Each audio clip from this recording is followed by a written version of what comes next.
Yes, I keep pushing the wrong way. There we are.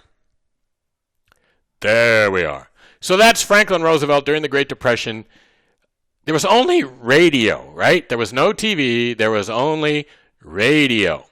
But Franklin Roosevelt would give weekly addresses where he sat in front of the fireplace in the White House and talked to America. So there were fireside chats, even though they were on radio. The mayor of New York during LaGuardia, who was mayor of New York during the Depression, he used to get on the radio to New Yorkers and read the newspapers, including trying to read the funny papers, the cartoons that were in the newspaper, trying to read them over the radio to people. Okay.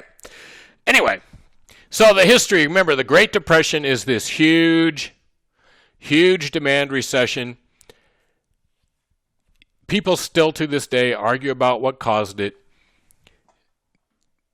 Partly it was the outcome of World War I, and we've kind of talked about that, where most of the world didn't recover very well from World War I because of the way we structured the deal at the end of World War I. Europe didn't really get better, and some of the European economies were in horrible shape all during the 20s and 30s.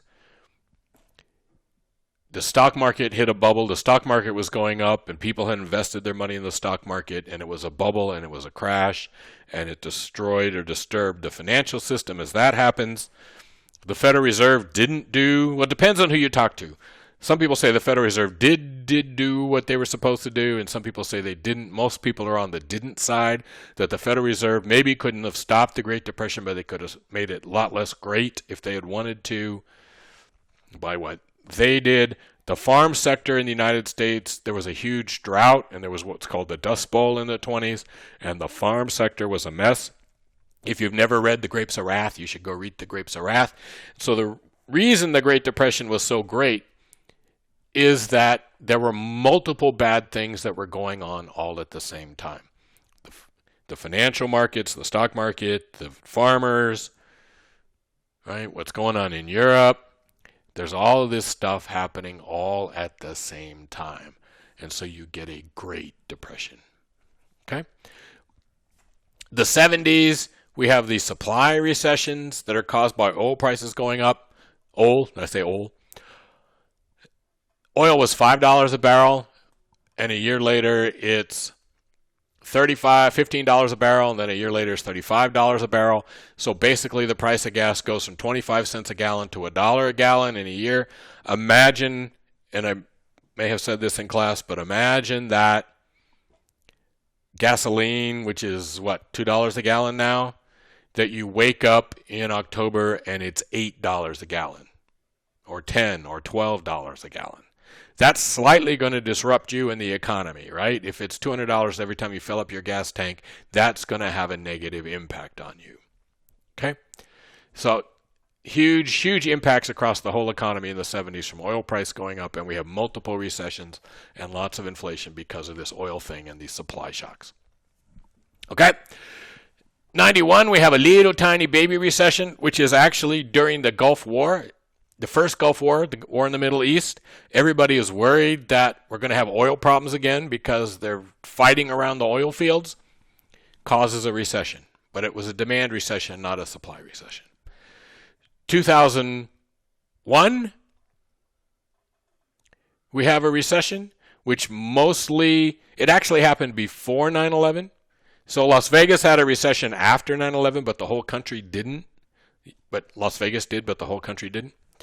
But there's a recession at the beginning of 2001, and that's largely the result of another stock market bubble.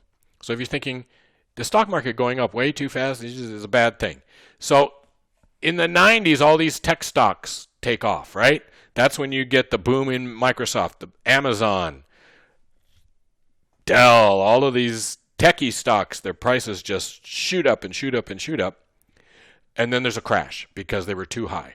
Bill Gates was worth more in the 90s than he is now because the value of Amazon was worth, or value of Microsoft was worth more. If you were a secretary in Microsoft and you got paid $20,000 in Microsoft the year Microsoft issued stock, and lots of people at Microsoft, that's what they got, is that when Microsoft went public, a lot of the employees had stock options and got stock. So you could be a secretary at Microsoft and have $20,000 of Microsoft stock the year Microsoft came out.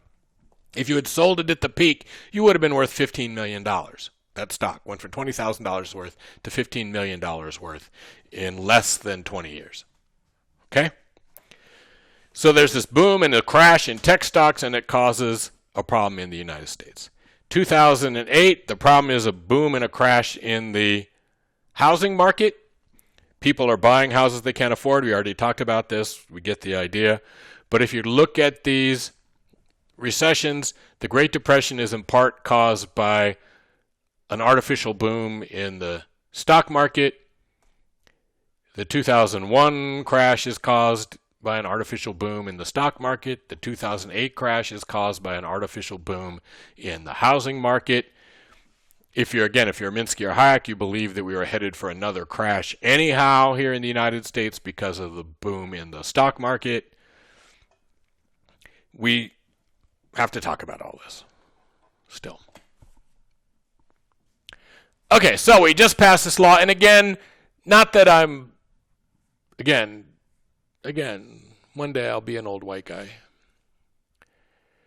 But I have this theory that says when there's a law that gets signed and everybody who's involved in it is an old white guy, it just ends out bad. And so we passed this big Kerrs Act, and if you see the pictures of the White House signing ceremony, there's one woman and everybody else is old white guy, almost all with white shirts and blue ties, and yeah, so something bad's going to happen with this, I just know. Anyway, this Kerrs Act, it's called Kerrs Act. It pays $360 billion to individuals. So individuals are going to get these checks. I'm not going to get one. I'm not going to qualify. But most people in the country are going to qualify to get a check from the government. And they're going to pay more out in unemployment benefits. In fact, this is what happens when you write a 800-page law in 3 days. And, right, some people, because they raised the level of unemployment benefits, some people are going to get more on unemployment than they were making in their jobs. Let me repeat that. Some people are going to get more on unemployment than they were making in their jobs. Well, that does not give them an incentive to go back to work anytime soon, does it? If they're making more on unemployment than they were making working. Okay? So, anyway. So they're working on that and trying to figure out who to pay and how to pay them, and right? They paid $340 billion to states, cities, and counties. So potentially, I put this over there on the right, potentially UNLV could get $25 million as part of this CARES Act to help cover our budget. That's only if there's a requirement there, and the requirement is a limit on how much the state can cut our state budget. So if the state cuts us more than something like 14%, if the state cuts us more than that, we don't get the 25 million, sorry. So it's an incentive for the state to not cut us that hard, but we don't know if the state is going to have the money to afford to not cut us that hard, and we may have such a big budget cut that we don't get the 25 million, which seems like it's upside down, right? Anyway, it's a problem. And the state is looking to the federal government to give them some money, and so's New York, so's a lot of other states, in hopes that they won't have to have big budget cuts. They won't have to lay off workers and fire people. They're giving $377 billion to small businesses, but $500 billion to big businesses. And again, this guy, that guy. This guy wrote the original law, right? This is Mitch McConnell. He's a senator from Kentucky. He wrote the original draft of that.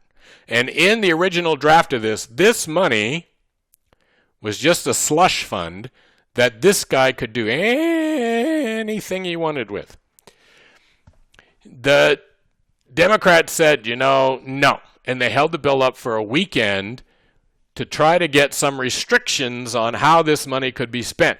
So, for example, the law says that the president and all the vice president, all the members of Congress, and all of their families, none of this money can go to a company they own.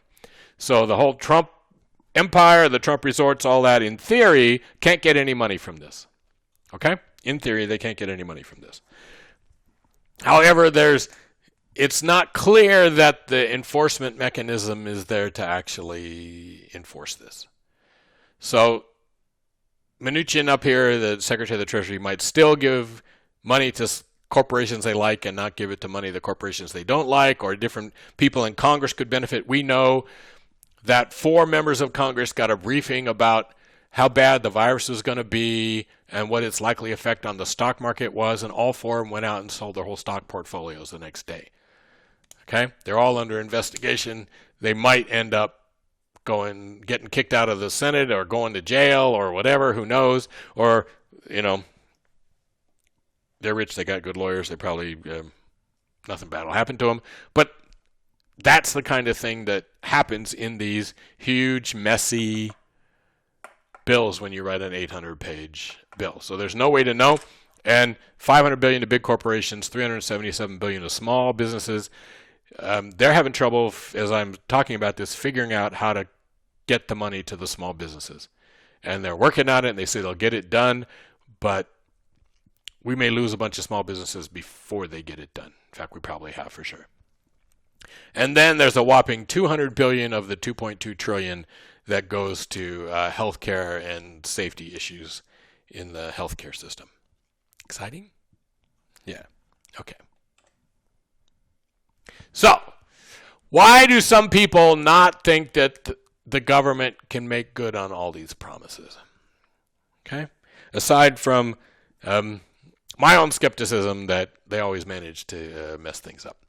But anyway, one reason. So here's some possible problems that can happen. One of these problems is called crowding out. And it's a simple theory.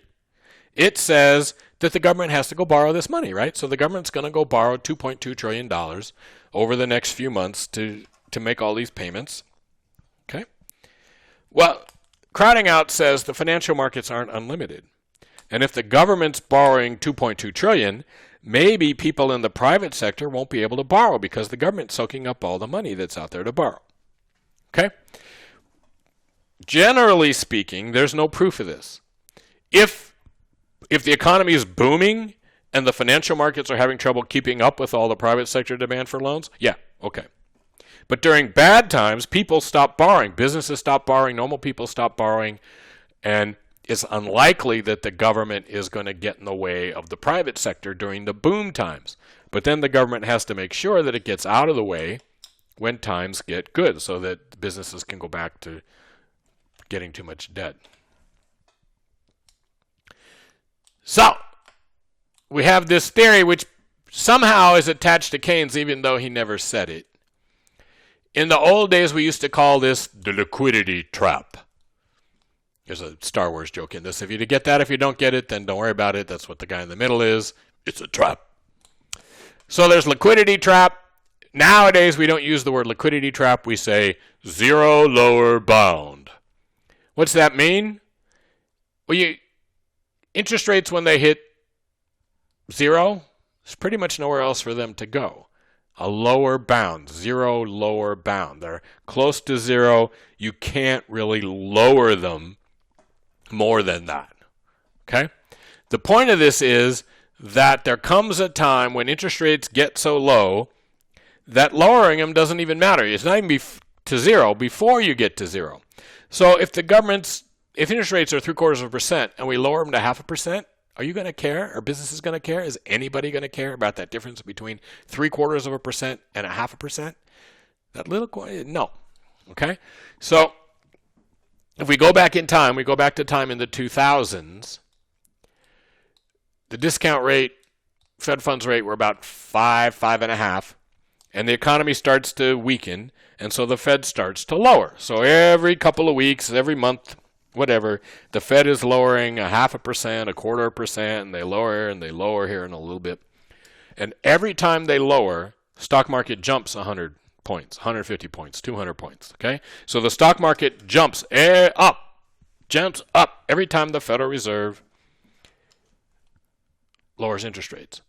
And then they get below, 2.5-ish, and the Fed lowers, nothing happens.